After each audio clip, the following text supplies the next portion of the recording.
So you did spend a lot of the past week, doubting Janelle and Kaysar's loyalty. Where did that, I guess, mistrust originate from? I think it was kind of fostering for a while. In the game, you always have, in the back of your head that anybody could be duping you. So that was always there. And then I would have people like Kevin, like, be careful, don't let her rope you in. She's roping you in. You're with her too much. And then, when I was nominated by someone who I thought was in a final three, with Janelle and Kaysar, I'm like, oh, something's off here. Why would he nominate me? So then I started to question if they kind of use me as like an offering, like, get rid of her, not us. And then, I spoke to Nicole F, and Nicole F was like, oh, are you coming after me? A conversation was overheard where you and Janelle said you're coming after me. And I thought Janelle told her. So then I started thinking like, wow, Janelle's really burying me. And in that game, those thoughts just keep on going around and around and around. And once you think it, it's very hard to get out of it. Why did you hold them kind of responsible for Memphis's nominations? The previous week when Keisha was on the block, Janelle and Kaysar were really, really pushing to keep her, and they wanted me to help them keep her. And in my brain, that meant they were a 4. I really, really thought that, Memphis and Keisha, having been on the same season, regardless of what went down, I consider David family. I know people are very close to who they were on previous seasons with. So I thought, okay, if Memphis and Keisha are together and Janelle and Kaysar are fighting for Keisha, they must be a 4. And that's why I associated them in my brain. And it was very difficult for me to break the association, especially, having conversations with Janelle and Kaysar. Before noms happened, they were like, we're going to put in a good word. We're going to talk to Memphis, tell him that you're good. And I'm like, oh, wow, they must have a sway over him. If they're going to go up and talk to him, I'm probably not going to see the block. So when I did, I was like, okay, something's wrong with this dynamic. So Julie did mention, that Janelle was like very upset that she couldn't save you. When did you start to realize that maybe you were wrong about this situation? I realized, I believe it was Wednesday. I was avoiding them. I was angry with them. I didn't want to talk to them. I was telling the whole rest of the house for their votes that I was coming after them. Would I have? We'll see. We'll never see. So, I was like, oh, I'm going to do a house meeting. I'm going to do a house meeting. And I think what was very telling to me was I was sitting in the key room and Janelle came in and said, can we talk? And I really thought I was going to be like, yeah, let's talk. House meeting. I'm going to lay it all out there. I'm mad at you. And I think it's very telling that I responded with, okay, let's talk. And I think that was more like my gut telling me like, no, you don't need to flip out on her. She is on your side. So I think my intuition at that point was working.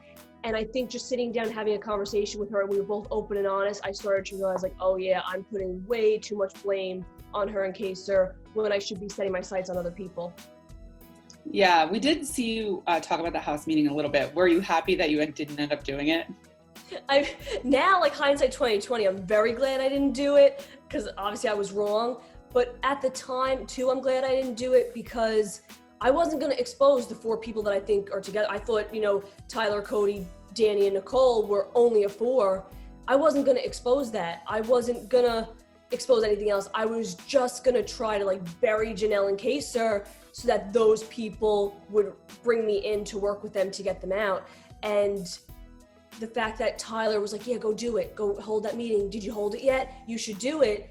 I was like, why would he push this? Something's not right. So I am glad I didn't do it because I do feel that would be playing right into Tyler's hand, right into that group's hand, and it would have hurt the other side even more. Right. So Julie did expose that alliance to you. You said you kind of had a feeling. What, I guess, did you want to do with that information? What did you think about those guys working together? Obviously I wasn't with them, so that's like, but I was really hoping, okay, if I stay, these people will be like, oh, we're working with you to get out Janelle and Kaysar, that's why we kept you.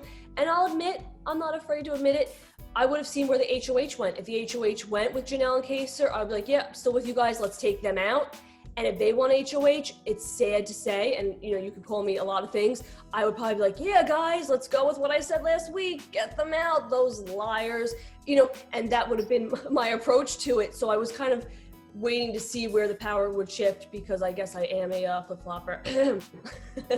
I mean, floaters, that game can work too, so it's totally. I could have used the life vest, Sharon.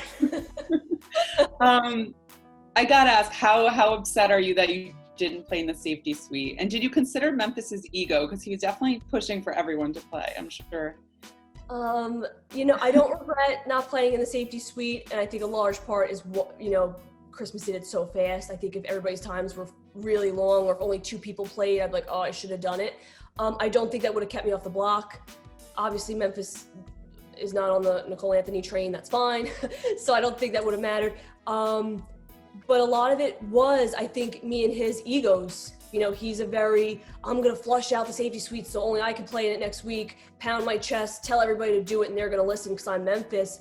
And my ego was like, you're not going to tell me what to do just because you're big and tall and strong. I'm not going to waver. So I think a large reason why him and I don't see eye to eye is because I think he senses my ego. Like, yes, I'm very small and quiet and timid. I cry a lot, but I think he was like, damn, I'm not getting through to this girl and I'm not going to scare her. Fair enough. Do you think you you did campaign. Do you think you campaigned to the right people? What do you think you could have done differently, if anything? Man. I think I gave it my darndest. I think I tried these people, then I tried that other alliance in the, let's go after Janelle and Kaysar train. When that wasn't working, then I tried to rally the Davon Bailey Christmas. And it literally wasn't until like an hour before the live show, me and Kaysar were talking in the key room, and I'm like, Christmas is not coming around. What's her problem? I need to stop. I need to focus on Enzo and Ian. And I think had I done that sooner, because I did get Enzo's vote, had I done that sooner and rallied together Janelle, Kaysar, Kevin, Davon, Bailey, Enzo, Ian, maybe I could have gotten the 7. But you never know if Ian was still scared because he wants to side with Nicole, or if Davon still decided to keep David. It would have been 6-6 and Memphis would have sent me out anyway. So there's no really way of knowing, but I do think I should have set my sights also campaigning to like Ian more and really pushing him because he's a very logical guy. I think I could have made him come around. Right. Let's talk about the Enzo vote. What did you think of that? And did you feel any type of way that you didn't get Janelle and Kaysar's vote at the end? No, so I told them all not to vote for me. I told Janelle, Kaysar, and Kevin in the storage room, I said, it's only you 3. Do not, actually Kaysar wasn't there, but I told him, I said, don't vote for me, let it be unanimous. Don't give the House an excuse to nominate you. Don't give the House that little reason, well, you voted to keep Nicole, it's not worth it. Because I'm a lot of things, but I don't believe in pity votes, I really don't. So I said, don't do it. And Kevin's like, nope, I've been promising you my vote all week. I don't want people to think I'm wishy-washy. Kevin's concern was he didn't want the votes to come back 3, whatever, and then everybody associates him with Janelle and Kaysar and he's the next to go down. So we agreed in the storage room that Kevin would vote for me, but them 2 wouldn't. I still respect them, they still respect me, but we didn't want them to be associated with Kevin and them all to go down with the ship. So when the vote came back 2, I was like, Janelle still did it, she didn't listen to me.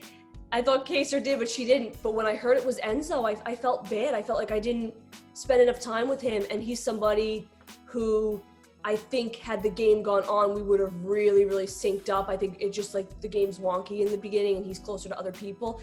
But like, thanks Enzo, like damn. Who are you rooting for and who do you think has a good shot to go to the end? I am rooting for Kevin, of course. I'm rooting for David so much. I honestly, if I'm going to go home against anybody, I'm very proud that it was David. And I am rooting for Enzo, but I get scared because Enzo's so likable. He's somebody who I could see going out in a double where people are like, everybody likes you, get out. But yeah, I'm rooting for anybody not in that 6. That's just my nature. I like the underdogs. I like the people that aren't plowing through. So I hope those 6, get some humble pie soon. I just have to ask, like, how do you feel when you got the call for All-Stars? I mean, it's very exciting. How did you feel? Man, it's actually weird because I had such mixed feelings when I got the call. When I got the call last year, I was screaming, I hung up the phone, I called my family. I was like, oh my God, it's happening, we gotta get stuff. This time, I was like, okay, and I hung up and I cried. And it was a cry of joy, but also a cry of fear. And I called my family around the table and I'm like, I don't know what I'm gonna do. It's a lot. I just went through it. I know how traumatizing 99 days can be. It is long, it is exhausting. I knew it impacted me, didn't realize how much, but I knew it did. And I didn't know if I could do it again. And I had a rough 2 weeks, I'm not gonna lie. I'm glad I did it, but it was a tough decision to say yes. I'm glad I said yes, but it wasn't let's do this 100%. It was a little bit of a waiver. Yeah, you didn't have much time between seasons. So I guess my last question is, Nicole, are you done with Big Brother, or would you ever go back?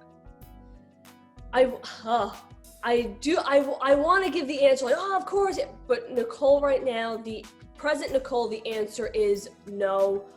For my own mental health, for the things I see myself struggling with, I don't think it's wise. I don't think it's smart. Future Nicole, that's a question for her. Like, I don't know how she'd answer, but present Nicole, the answer would be a no thank you. But I still love the show. I still support. I root for everybody in there. And I'm still extremely thankful for the opportunities.